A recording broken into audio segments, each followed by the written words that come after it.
Okay. Um, I probably don't need a mic, I'm told, especially when I work from home, that I'm loud enough. But thrilled to meet you in person. We had a chance to talk on the phone last week or earlier this week. So, again, Martin Crawford with Basis Technologies. Glad to be here.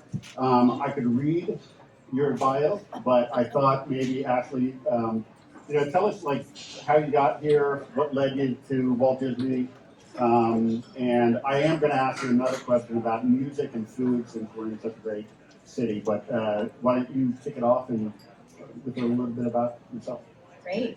Hi, everyone. Good morning. My name is Ashley Cartwright. I am the Vice President of Media at the Walt Disney Company.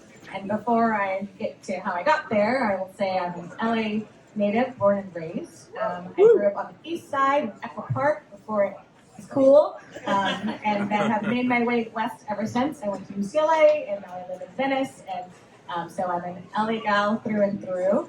I started my career 10 years ago, right out of college. I worked at Sony Pictures as a digital marketing creative when you had to look at Twitter and pull the sentiment yourself by going through all of the text, and we created websites and reading scripts, and so it was back when digital was just kicking off, and then I learned what media was, so I went to go work at an agency at University of McCann on the business, and then I worked on the Warner Brothers business, and then I worked at Fox, which then was acquired by Disney, which puts me here. It has been a wild ride for the last 10 years. I've got a peek under all the hoods, so to speak, of all the different studios, and it's been great. I studied dance in college, which is complete opposite of what my career is. I thought I'd be on a stage doing ballet, but obviously marketing was a lot more fun. But it has been such a journey through the acquisition and becoming a musketeer and learning everything at the Walt Disney Company. Now I manage theatrical, Disney Plus, and Hulu campaigns. So regardless of distribution of the content, I market it and work on it, and it's been a huge learning and a fun journey as we go and figure out how to maneuver this Wild West of content now. So thank you for having me. Okay, so to put you on the spot, I know you're a big music fan. So last day on Earth, what concert would you go to, and what would be your last meal? Oh, that would be a pretty good question to prep. Last day on Earth, who would I want to see? I mean, dead or alive? Yep. Okay. I would probably choose Prince. Alive, I mean, it might still be Beyonce. She was incredible. I saw her live with Jay-Z, and I would jaw to the ground and just how do you dance and sing and look beautiful and wear heels? I don't understand it. So I think that would be, and then food-wise, can I pick your story? Okay. For sure, French fries. I order French fries with everything. If it's salad, if it's shaped, it's French fries. Mexican food is my favorite, which makes me really happy here. I actually had tacos last night, and I was dancing in the streets because I was so happy about it. And pizza. So all the healthiest stuff in the world, essentially. Good last meal. Yeah. Okay, so let's get into some questions. So, this is kind of a very broad one, but with the digital transformation going on, you as a brand marketer, what are you seeing? Like, the old days of traditional media versus digital, and what's your perspective of kind of where we're going? Are we going to continue moving in one direction, or are we going to, have a hybrid? Where do you think media is going to go?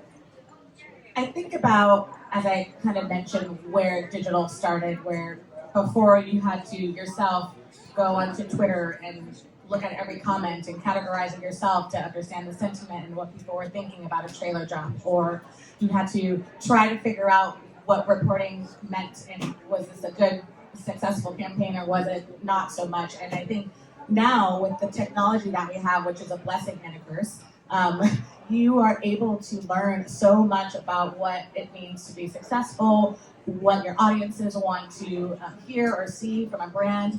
It is a really exciting moment in time because there is so many ways to view and consume. And so I think where it's heading is, while it's fragmented and there's a lot going on and lots of ways ways to consume, it opens up a world for us to reach users and audiences in such different ways across all of the platforms, which is challenging, which puts us to the test to say, okay, it's TikTok is different than this connected TV, than this broadcast spot, than this integration in this event. And so it's challenging as marketers and brands to be a lot more creative, but it also allows us to be a lot more strategic. So we think about linear broadcast and how we say the eyeballs are leaving TV, but they're not leaving, they're just in different places. And so these companies are trying to understand, first, getting their content back, because content is key, original is key, and that's how you keep the brand loyalty. But then where are people viewing? Is it mobile? Is it desktop? Is it connected TV? Is it the television? It's less about the place and more about the how and the content. And so working at Disney, you see that very clearly. We are, what do you want? ABC, Freeform, ESPN, across whatever platform. And so I think that is where it doesn't shift us away from one media type or another. It just kind of opens up the possibilities, I think. Right. Great answer.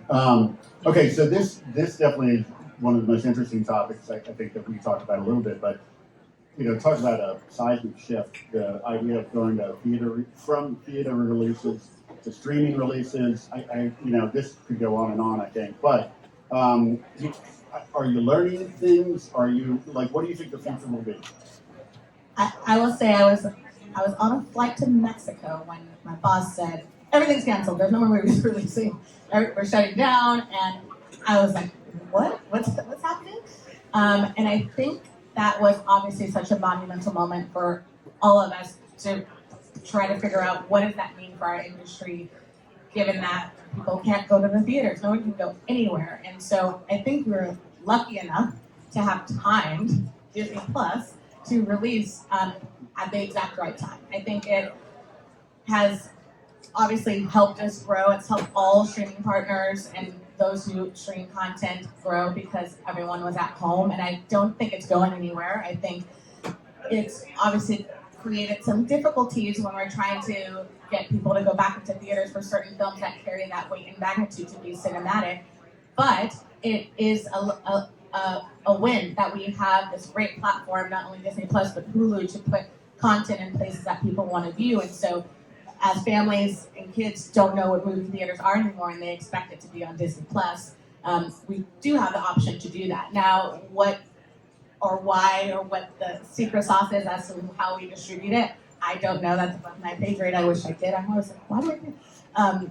But I think it has created a lot of opportunity for brands like ourselves, because with Disney having now 20th Century under their belt, we have adult content and we can put that on a Hulu platform, or we can have the liberties to do things a little bit differently, and we have the option for it to go streaming. And so while I'm really, really excited that we do have streaming available, theatrical is my favorite thing. And so I'm really happy that we're able to get back into the theaters and create content that brings people out, that gets people excited, that moves everyone. And so successes like those Spider-Man ones in Disney is a huge win for us, because when we see people go back, that means Doctor Strange could be great. That means West Side Story is magical. That means everything to come still has a place in the theater. And so I'm excited that we have both. It is a challenge to try to figure out how to manage that messaging, because the expectations across everyone are a little bit different now, but it does create a lot of opportunity. Do you feel like in the streaming sense, are you learning? I imagine you guys are testing, the ones that are released, all the episodes, or do you tease them and try and keep them longer? I mean, obviously as a consumer, sometimes I'm frustrated because I want to get them all. Yes, impatient. No, I'm the same way. I think and this is the annoying answer, I'm sure, it varies by title. We don't, it really does depend on the piece of content and the strategy and who we're trying to go after and what we know about that audience. And so if we know they're loyal and they're going to come back, then maybe not release them all at once. If we know that they're loyal and they're going to come back, maybe do it all, because they're going to come back anyway. And so it really, again, we're testing and learning, and there's no secret sauce. And it's ever changing, which is, again, a blessing and a curse. We're always like, oh, we figured it out. And then Omicron happens, or like that's like life. I feel like we're constantly testing and learning and trying to figure out what makes the most sense. And again, with that playing field of theatrical or Disney Plus or Dual, or the series is a couple episodes or the whole thing, it really varies. I mean, I know as a consumer, I'm a binge. I like to binge, and I'll wait. I won't even watch WandaVision until the very end, even though I'm in the meetings hearing about what is happening. So it just created a different culture Netflix has with that binge standard. But I think we're learning as we go. Yeah, no, I'm total a binger, so I and that's why I wonder, where you are in kind of the customer journey of trying to figure out, is it going to turn me off or not? But yeah, I mean, I think we'll have to wait and see. Yes, literally. Yeah. Okay, so kind of jumping around here a little bit. Every day there's a new app, there's a new channel emerging, coming out. Tons of fragmentation you mentioned before. How do you evaluate these channels? How do you, what do you consider, and if you can share anything, what are ones that really work well for you, and what are ones that you're still, curious about? I think to answer the first part of that question is, everything is so fragmented, especially in digital. It's a monster. It's exciting because there's so much to unfold and unpack, and it's ever evolving every single day. And so trying to stay on top of all of that is a lot, but I have the opportunity to work with my agencies who send great information. I'm always open. Maybe I'm a unique person, but tell me about the new technology. Email me, LinkedIn me. I may regret that, but you always just have to be open to learning, because you never know when the next new tech is coming out, who is creating the next, connected TV streaming platform. You never know, and so staying open is my key way of trying to understand what there is out there. And then I think to your second question, and we're probably all, as brands, asking these things currently, connected television. We're in the house more than ever. So how do we look at connected TV? How do we measure it? How do we get the right audience at the right time? And so that is obviously a really important platform. Multicultural is a super important audience to reach. Being a young Black woman, I know how important that is to feel heard and seen. And so personally, it is my goal to make sure that we understand those audiences. And I think podcasts, personally, I love to listen to, and those hosts really break through to me. And so I want to understand what the best way to work with podcasts are, because those are the new influencers, but not the new, but just a type of influencers that reach a different audience. So how do we partner with, hosts, create moments that are unique? It's like we do with radio, and Ryan Seacrest, and that was who we went to try to launch something. And how do we do that now and expand it? Because there's so much content from a podcast perspective, and those are just some things that I personally want to see grow, which I'm sure some people have heard. But yeah. So in anything emerging, obviously TikTok is already out there. You've got Reddit. You've got the possibility of voice. Are you? I mean, sounds like you look at everything. But is there anything that you're keeping your eye on? You think, okay, this could be the next bigger thing, or? I'm sure everyone's gonna know these three letters. I say NFT. Honestly, NFTs and the metaverse and Web3 and the blockchain and all those terms that my partner Tim tells me about that I don't know them. That is where everyone is searching. Everyone is starting to lift up the hood, and while it's been talked about a few years ago, everyone is starting to get into that game, and creatively in brands, how do we look to integrate into that digital meets physical world, and what's the value? And so I feel like I'm very much learning personally about what that means, and I know companies and brands and individuals themselves are trying to learn. So I feel like that is a hot take right now. It's really, really important. So that's where I feel like we're trying to figure out. Yeah, no, makes sense. It's pretty active every day. Okay, so I was always taught we'll finish up. I think one more kind of question. Kind of a couple multi questions attached to it, but But and then we'll take some maybe audience questions. So, okay, working from home, obviously the distancing that we've had to all learn from a little bit, the remoteness of it. Are you seeing, anything you can share behaviorally from your customers, your audience? Are there things, we talked about this a little bit, like I think there was a report last week, 80% of people change brands over this time period. So what does loyalty mean? What do you think? No one is loyal, including myself. I think we talked about in the past, maybe like you were very gung-ho about a particular brand and you committed to that brand and you watch everything that brand put out. I think Disney has had that luxury throughout its course because it's Disney. But people were set on Netflix, like I'm not touching anything else, I've only got Netflix, that's it. But now, because there is so much content and you're inundated with something new every day across all the platforms, it's rather difficult to stay loyal and to not pay what you were paying for cable that you canceled because it cost so much money now and the amount that you add up all the different streaming platforms. And so I think working from home and staying home, which we know has increased the viewership and content at home and on the TV, but it's also made for the content itself to be the loyalty. Like if you know something great is coming out, you follow that through until it's streaming or through until it's in theaters. And I think the loyalty is a little bit more content specific.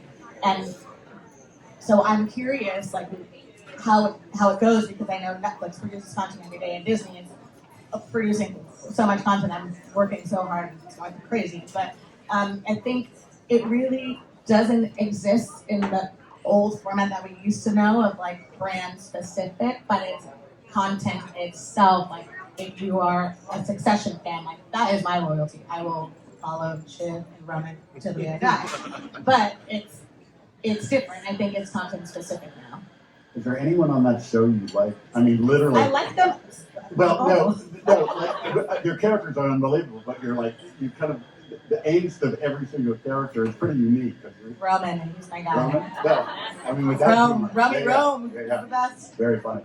Okay, so I think we'll just open it up with the last couple minutes. Any questions from the audience? I'll run. Hello? All right, perfect.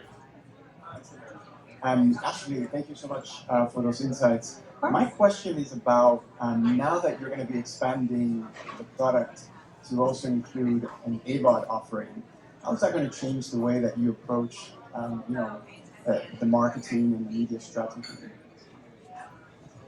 What was your name? Good question. Douglas. Nice to meet you. Yeah, likewise. I don't have an answer to that, quite frankly. I think, as you can imagine, it's going to open up a world of possibilities in terms of who we can partner with, what kind of activations we can do, how we expand the platform as a whole. And you think about all the companies that have done it before or rolling it out, and I think we have to look to our industry to understand those learnings, but I honestly don't have an answer to that question yet. I think it's going to be Be a on fun the challenge. lookout. It's going to be great, though. I think it's going to open up a lot, and there's a lot to come for that platform as well in terms of what audiences we pull in and how we do that. So, Thank you. of course. Any other questions? My name's Jessica. We'll Hi, try. Jessica. We want everyone to hear you. Hi, my name's Jessica. I'm also from LA. So. Yeah, unicorns. My question for you is, you mentioned NFTs. What does the future of NFTs look like for Disney? I mean, it seems like it could be unlimited. Yes, I think Disney's a magical place, and I feel like NFTs are as well. But there was already a moment where we had Disney-specific NFTs, where it was iconic golden statues of moments, whether it was Walt or an Avenger, etc. And so it's such an iconic brand. It's such a classic collectible brand, and there's fanatics that are beyond my wildest imagination. And so I think we have so much to unfold and offer in that space because everyone already loves Disney as a brand so much, and I feel like it could be brand content specific, it could be Disney as a whole. There's parks, there's so many things to unfold. There's like the new Star Wars land that's coming out, and like how do you make that a moment to have, to collect something as a ticket. And so I think there's endless opportunities, especially as we talk about the metaverse and Disney being storytellers and building out worlds. They do it at, Walt Disney World with Animal Kingdom and Pandora, and there's just so many opportunities, I think. And so it's going to be a long journey, and I think some of the payoff will be 10 years from now in terms of what is impacted, but I think there's a lot to explore for sure.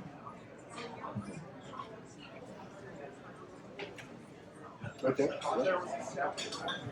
Thank you. I'm Anderson, former Fox alumni as well. Oh, I had a quick question for you. In terms of, Disney sits at a real interesting intersection between loyalty and fandom, right? So you all have fans, whereas, loyalties can kind of sway. But what keeps you up at night when you kind of think about your particular role, your job, what securing sort of that next fan and keeping people engaged in Disney? that's a great question. There's two parts to that question. What keeps me up at night is, one, a very personal fear of being a young Black woman executive, and how I keep up and how I have a voice for many when I'm in that room. And so I toss and turn, trying to make sure I come to the table with something great to say. So that's one thing. But then thinking about how I get the next person to watch that film.